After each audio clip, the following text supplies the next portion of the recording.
Topic है menstrual leave यानी कि पीरियड्स का अवकाश या पीरियड्स में अवकाश।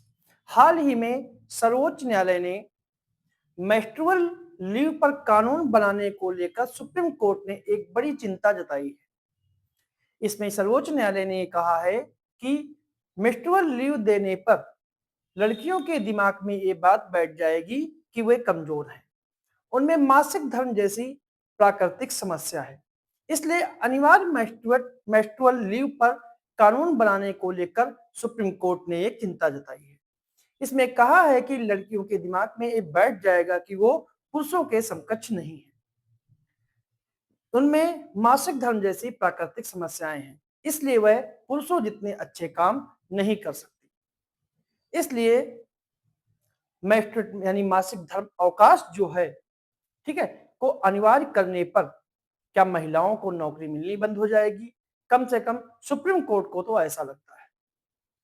यही बात कहते हुए अदालत ने शुक्रवार को उस याचिका को खारिज कर दिया जिसमें इस बात की मांग की गई थी कि सभी कार्यस्थल, सभी स्कूलों में महिलाओं और छात्रों को हर महीने पेड मासिक धर्म अवकाश अनिवार्य किया जाए।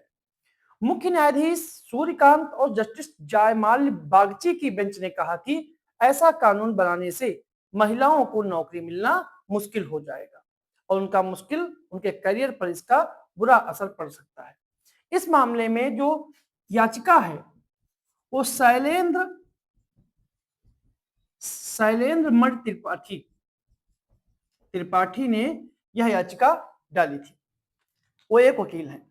उन्होंने कोर्ट से मांग की थी कि केंद्र और सरकारें कानून या नीति बनाएं ताकि मासिक धर्म के दौरान महिलाओं को होने वाली स्वास्थ्य समस्याओं को ध्यान में रखते हुए उन्हें छुट्टी या फिर अन्य सहायता मिल सके। याचिका में यह भी बताया गया कई महिलाओं को तेज दर्द, एंडोमेट्रियोसिस, यूट्राइन थायराइड जैसी बीमारियां होती हैं जिससे उन्हें काम करना या क्लास अटेंड करना मुश्किल हो जाता है।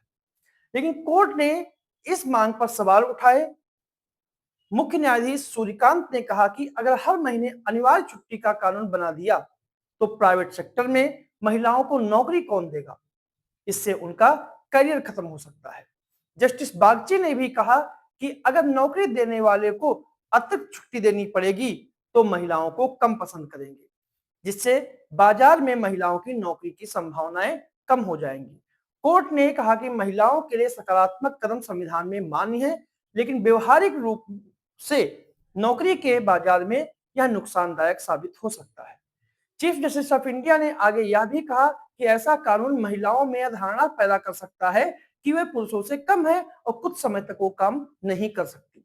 बेंच ने कहा कि इस पीआईएल के पीछे बहुत गहरा और सोचा समझा इरादा है। अगर आप सच्चे और अच्छी नीयत वाले याचिकाकर्ता नहीं हैं, आप असल में यहाँ सिर्फ इतना करना चाहते हैं कि युवा लड़कियों के मन में यह धारणा बन जाए कि वे अभी भी पुरुषों से कमतर हैं, उनमें कुछ प्राकृतिक समस्याएं हैं, इसलिए वे पुरुषों के बराबर नहीं हो सकती, इसीलिए वे किसी खास समय में काम नहीं कर सकती। याचिकाकर्ता ने के वकील ने कोर्ट को बताया कि कुछ राज्य और संस्थाएं पहले से ऐसा कर रही हैं। उन्होंने कहा कि उड़ीसा में 1992 से मासिक धर्म अवकाश की नीति है। कर्नाटक ने हाल ही में ऐसी नीति शुरू की है और केरल के कुछ स्कूल और कॉलेज भी छात्राओं को राहत देते हैं। कई प्राइवेट कंपनियां भी स्वेच्छा से यह सुविधा देती हैं। मुख्य न्यायाधीश ने कहा कि स्वेच्छा से देना बहुत अच्छी बात है, लेकिन कानून से अनिवार्य करना नुकसान पहुंचा सकता है। उन्होंने कहा स्वेच्छा से दे रहे हैं तो बहुत अच्छा है, लेकिन कानून में अगर अनिवार्य कर दिया तो महिलाओं के कैरियर को नुकसान होगा और कोई उन्हें बड़ी जिम्मेदारी नहीं देगा। कोर्ट ने यह भी कहा कि यह तीसरी बार है जब याचिकाकर्ता ने इसी मुद्दे पर कोर्ट का रुख किया है। इससे पहले 2023 और 2024 में भी कोर्ट ने सरकार से इस पर विचार करने को कहा था।